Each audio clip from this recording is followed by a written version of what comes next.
No dia 15 de junho de 2025, o mundo assistiu a algo que não foi tão divulgado quanto deveria. 3 explosões massivas abalaram o leste da Ucrânia. Mas isso não foi acidente. Foi uma operação cirúrgica, planejada e executada com precisão milimétrica pelo exército russo. Um golpe direto no coração do comando da Ucrânia. 3 centros estratégicos foram aniquilados em questão de horas. 2 postos do 36º Batalhão de Fuzileiros Navais da Ucrânia e um centro de coordenação tática do chamado Grupo Operacional Tático de Lugansk, sediado em Duska. Todos alvos altamente sensíveis, centros nervosos da guerra.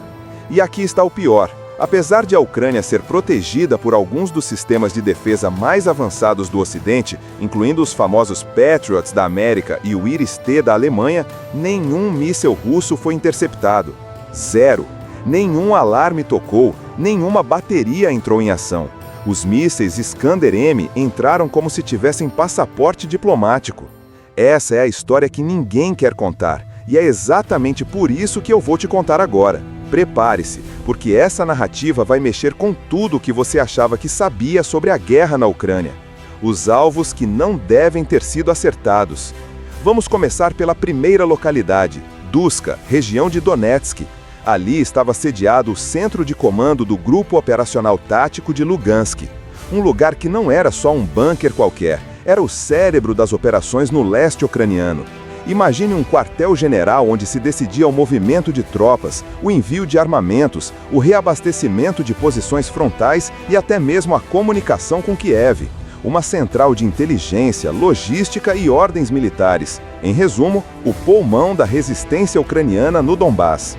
Segundo o Ministério da Defesa russo, 2 mísseis Iskander-M foram lançados diretamente contra esse alvo.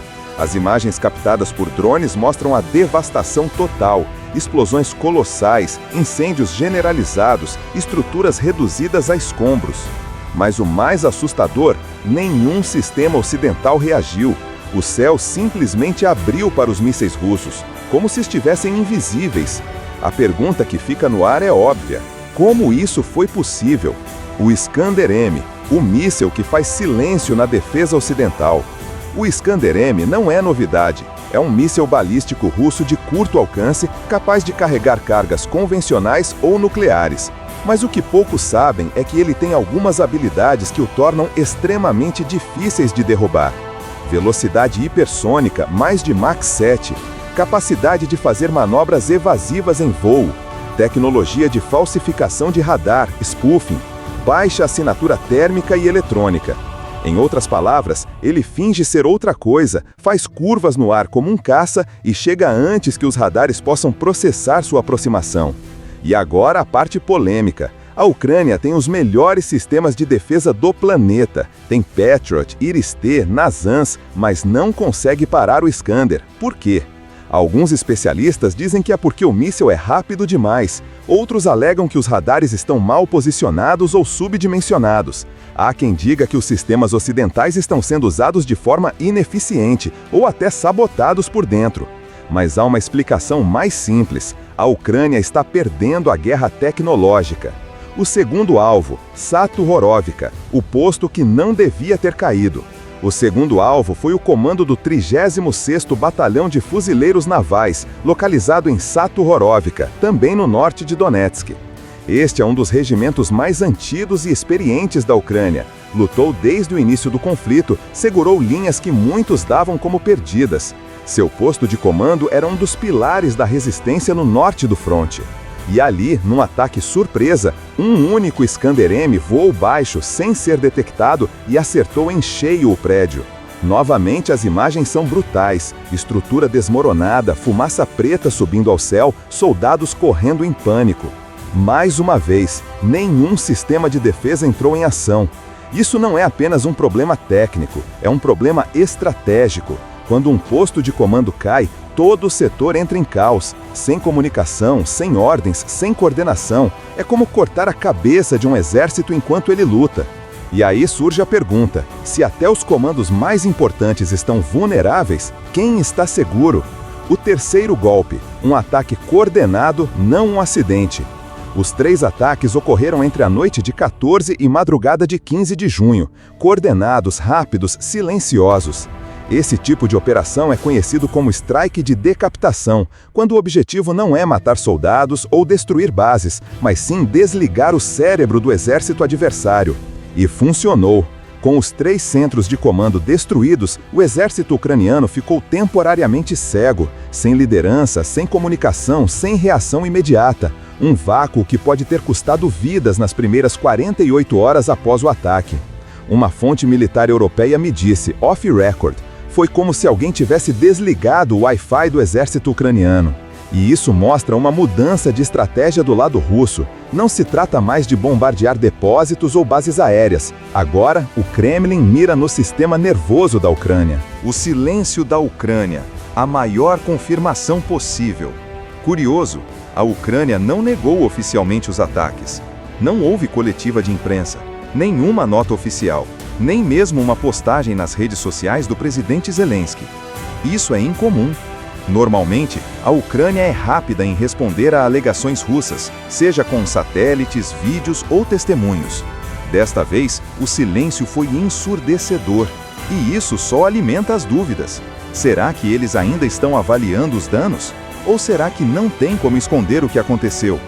Fontes anônimas dentro da comunidade de inteligência europeia sugerem que os danos foram maiores do que admitido, que o ataque causou não só destruição física, mas também impacto psicológico profundo entre oficiais e comandantes. Um oficial da OTAN me disse, quando você começa a perder seus próprios postos de comando, a confiança começa a ruir. Onde está o problema real? Então, vamos aos fatos. A Ucrânia tem bilhões em ajuda militar ocidental, possui os melhores sistemas de defesa do mundo, tem suporte de inteligência dos Estados Unidos, Reino Unido e outros países. E mesmo assim, sofreu um ataque coordenado, sem resposta. A conclusão é inevitável. O problema não é falta de armamento, é falta de eficiência no uso dele. Há relatos de que sistemas como o Patriot estão sendo usados de forma inadequada, que há escassez de pessoal treinado, que a manutenção dos equipamentos é precária e que a própria infraestrutura de defesa está sobrecarregada.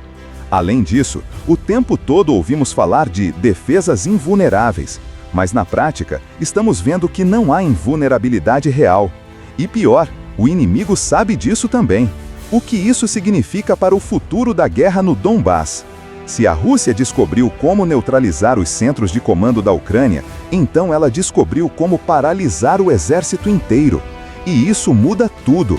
Sem comunicação, não há coordenação. Sem coordenação, não há defesa organizada.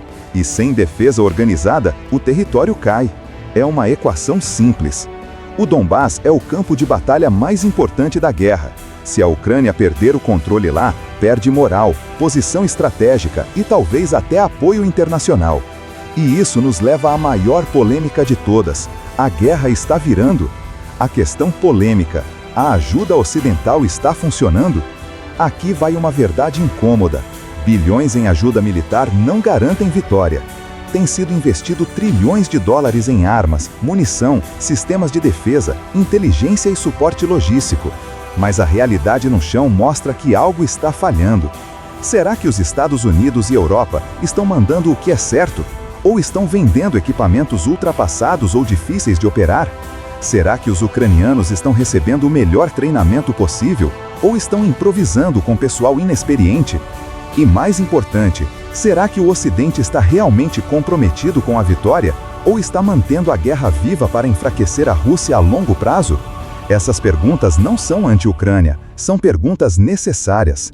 O que vem depois disso? Agora, o mundo espera a reação ucraniana. Será que eles vão reorganizar seus comandos? Vão mudar a forma como usam os sistemas de defesa? E mais, a Rússia vai repetir esses ataques? Se sim, o próximo alvo pode ser muito pior. Podemos ver ataques a instalações nucleares, centros de comando em Kiev ou até mesmo infraestrutura crítica como barragens ou oleodutos. A guerra está mudando, está ficando mais letal, mais precisa, mais cruel. E a Ucrânia precisa entender uma coisa: ter armas não é o suficiente, é preciso saber usá-las. A hora da verdade. O ataque de 15 de junho de 2025 foi um divisor de águas. Mostrou que a Ucrânia, apesar de toda a ajuda ocidental, ainda tem vulnerabilidades gritantes. Mostrou que o Iskander russo continua sendo uma ameaça real. E mais do que tudo, mostrou que na guerra moderna não importa quantas armas você tem, importa como você as usa. E se a Ucrânia não corrigir esses erros, os próximos meses podem ser decisivos. Não só para o futuro da guerra, mas para a própria existência da Ucrânia como nação independente. Você viu o que aconteceu. Agora compartilhe esse vídeo, informe-se, debata, não deixe que a verdade fique enterrada sob a propaganda de guerra. E se você gostou desse conteúdo, curte, se inscreve, ative o sininho e vem comigo para os próximos episódios dessa guerra que não acabou. Até a próxima!